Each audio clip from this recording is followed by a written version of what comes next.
Assalamualaikum warahmatullahi wabarakatuh. Salam sejahtera buat kita semua.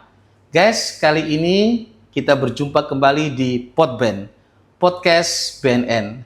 Kali ini di tengah-tengah kita telah hadir narasumber.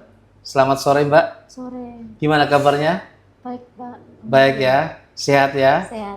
Alhamdulillah kali ini rekan-rekan semua telah hadir. Mbak dengan sebutan nama inisialnya aja, Mbak. Siapa? C. J. C. Mbak J. Yang mana Mbak J ini merupakan salah satu klien ya Mbak ya. Yang saat ini telah kita lakukan asesmen medis dan juga asesmen hukum di BNN Kota Surabaya. Mungkin bisa bercerita Mbak J. Mbak J ya panggilannya ya. Ya. Nah ini Mbak J pertama kali kena narkotika itu gimana Mbak ceritanya? Awalnya coba-coba. Coba-coba. Teman soalnya baru 2 bulan kan memakainya itu. Soalnya kan saya kerjanya kan berhadapan dengan minuman. Oh gitu. Mbak J ini kalau boleh lebih diperjelas kerja di bagian apa Mbak? Bagian marketing. Di bagian marketing. Di tempat apa? Restoran kah? Hiburan malam. Oh, di tempat hiburan malam. Sebagai marketing di tempat hiburan malam. Oke. Terus, berarti tiap hari ketemu dengan alkohol dong? Iya. Nah, sebelum ke narkotika nih Mbak ya, berarti diawali dengan kenal dengan alkohol dulu ya Mbak ya? Iya. Sudah berapa tahun mengkonsumsi alkohol? Lama, Pak. Sudah lama banget. Lama banget. Ada 10 tahun? Mungkin kisaran. Kurang lebih 10 tahun ya Mbak ya. Apakah tiap hari mengkonsumsi alkohol? Enggak setiap hari juga. Enggak setiap hari Setiap juga. hari juga ya ada tamu. Oh, setiap ada tamu. Setiap ada tamu aja. Jadi tugasnya seorang marketing di dalam dunia hiburan malam itu ngapain, Mbak? Upselling sama promo-promo, kita ngasih tahu sama tamu-tamu ada promo ini, promo itu. Oh gitu. Itu secara online kah atau gimana? Online, via Online. Berarti ada situs resmi ya, Mbak ya? Enggak, via WA. Oh, via WA. Atau Facebook. Berarti member khusus dong kalau ada WA. Iya. Gitu. Nah, terus setelah kerja di dunia hiburan malam jangka waktu lama kok baru-baru ini aja nih terlibat narkotika, kenapa?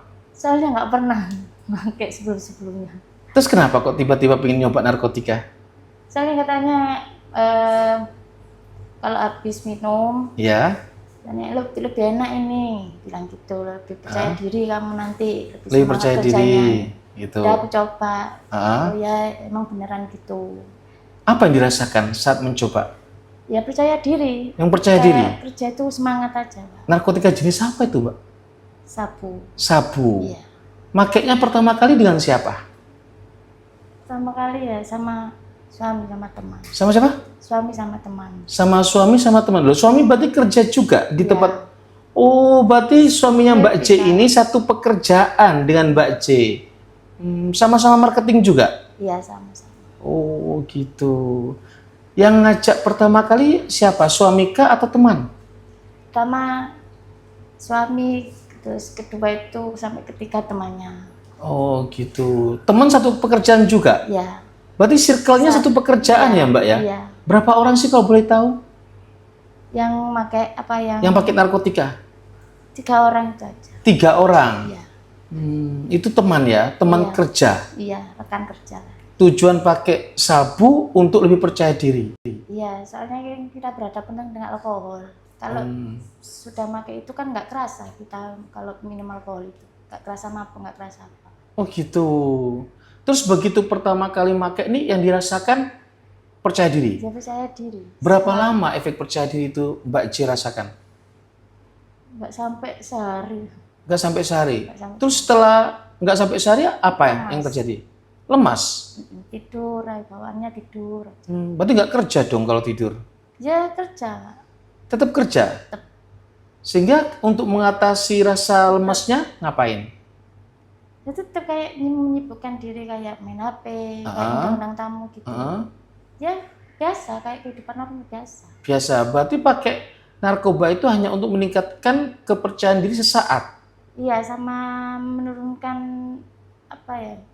rasa pusing habis minum alkohol. Memang nggak pusing kalau habis pakai sabu? Oh gitu. Terus setelah itu selesai, kembali ke kehidupan normal dong? Iya. Terus harus pakai lagi supaya lebih pede lagi gitu. Ya enggak tiap hari. Oh, nggak tiap hari. Misalnya kamu ya enggak tiap hari, kita minum ya enggak tiap hari. Seminggu berapa kali pakai, Mbak? Enggak, Pak. Kalau 2 bulan ini cuma 3 kali. Oh, 3 kali ya dalam 1 bulan ini ya. Terus setelah kejadian ini apa yang dirasakan? Udah cerah. Cerah-cerahnya gimana? Cerah, harus nggak mau kenal narkoba lagi, nggak mau ada di Surabaya lagi. Berapa lama di tahanan? Di Polrestabes kemarin Iya, 7 hari. 7 hari. Iya 6 hari ini. 6 hari ini ya. Apa yang dirasakan? Kapok, Pak. Kapok? Kapoknya gimana kapoknya? Ya, nggak enak, nggak ketemu anak. Oh gitu. Anaknya berapa? Anaknya 3, yang paling kecil ini umur 2 tahun. Yang paling kecil umur 2 tahun. Yang nomor 1? Nomor 1 SMP. SMP. Tinggal di mana? Mondok di Pasuruan. Mondok di Pasuruan. Yang nomor 2? Nomor 2 di Purwosari. Yang nomor 3 di Lumajang. Oh, berarti bisa-bisa dong. Anak nomor 1, nomor 2, nomor 3. Diasuh siapa? Soalnya dari kecil sama itu, yang nomor 2 itu sama ibu. Oh. Kalau yang nomor 3 ini tak rawat sendiri, Pak. Cuma 4 bulan ini tak titipin di Lumajang. Di rumahnya siapa? Di rumahnya mertua. Di rumahnya mertua. Berarti sampean itu perantau ya, Mbak ya? Suami istri bekerja ke Surabaya, bekerja sebagai marketing di tempat hiburan malam. Anak-anak dititipin sama orang tua dan mertua. Gitu. Ya ya. Terus setelah 6 hari ini anak-anak tahu nggak kalau orang tuanya? Tahu. Apa yang ada dalam pikirannya Mbak J ini pertama kali masuk merasakan jeruji besi? Ya ingat anak, ingat orang tua. Ingat anak, ingat orang tua. Ada tisu mungkin? Bantu tisu dulu. Ya, silakan Mbak, ambil tisunya ya. Terima kasih. Santai aja Mbak J ya. Iya. Nah, kalau menurut Mbak J sendiri nih ya, tadi kan Mbak J bilang tujuannya pakai sabu itu karena diajak oleh suami, diajak oleh teman supaya pede. Itu efeknya itu memang kerasa banget atau menurut Mbak J seperti apa? Jadi bilang kerasa ya kerasa, Pak. Cuma ya apa, kembali lagi soalnya kita berhadapan dengan alkohol.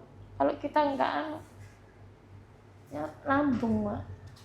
Oh gitu. Asam lambung. Aku pernah juga ya enggak pakai, enggak apa. Berarti kalau boleh saya simpulkan Mbak J ini pakai sabu karena tuntutan pekerjaan? Bisa dibilang gitu, Pak. Bisa dibilang seperti itu. Soalnya kan kembali lagi upselling kan ya demi perusahaan juga. Kita menawarkan produk minuman itu ya kayak caranya kan kembali lagi di perusahaan yang dapat anunya. Apakah seorang marketing di tempat hiburan malam itu wajib mengkonsumsi alkohol, Mbak? Iya, Pak. Iya. Oh, kalau mami sih enggak. Cuma mami kan fokusnya ke anak-anak. Iya. Lain sama marketing. Marketing kan harus upselling produk. Gitu. Berarti harus ngincipin dong ya? Wajib hukumnya ya, Mbak ya? Wajib, Pak. Kalau kita datang kan 2 tamu aja ya pacarannya ya kita satu dulu. Nanti selang 1 jam ketemu satunya lagi. Sudah ada gejala-gejala fisik yang dirasakan nggak, Mbak, selama kerja puluhan tahun di tempat hiburan malam ini? Ya itu, Pak. Muntah darah pernah. Pernah muntah darah? Karena kebanyakan alkohol? Intoksikasi alkohol mungkin ya, Mbak ya?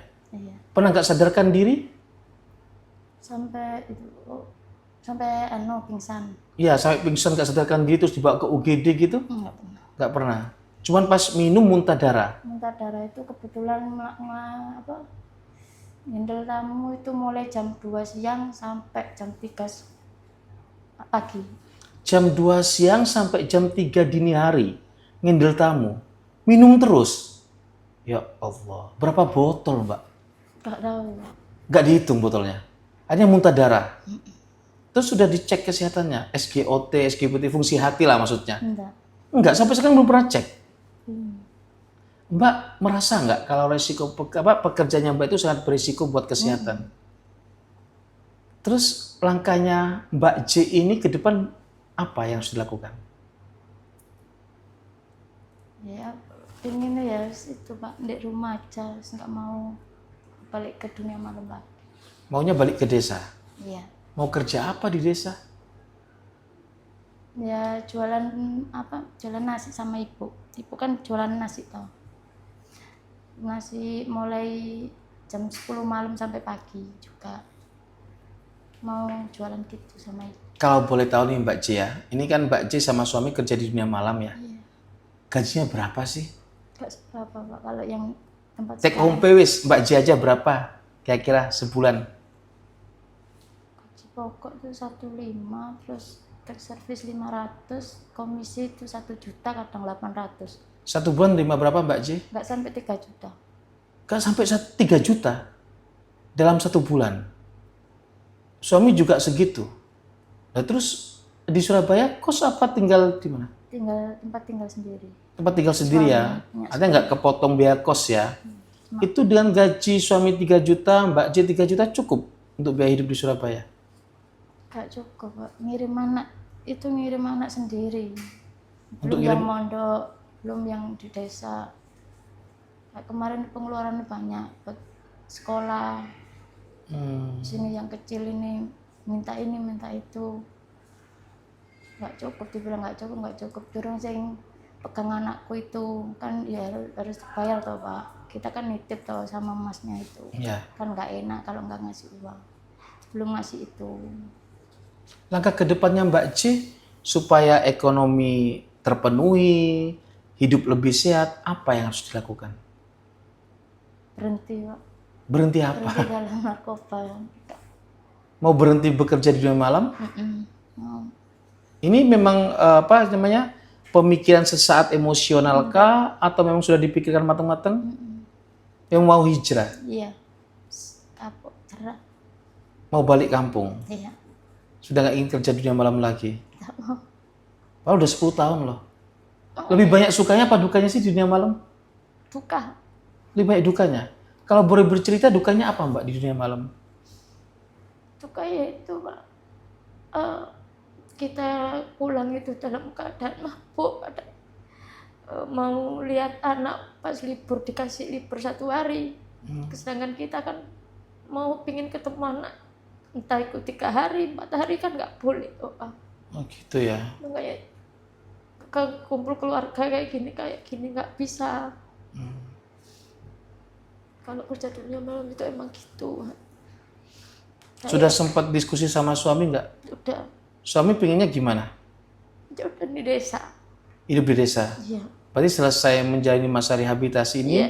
hijrah. Hijrah kembali ke desa, Iya, mengawali hidup yang baru. Iya, rumah sini dikontrakin. Rumah sini dikontrakin. Buat modal di desa. Untuk modal di desa.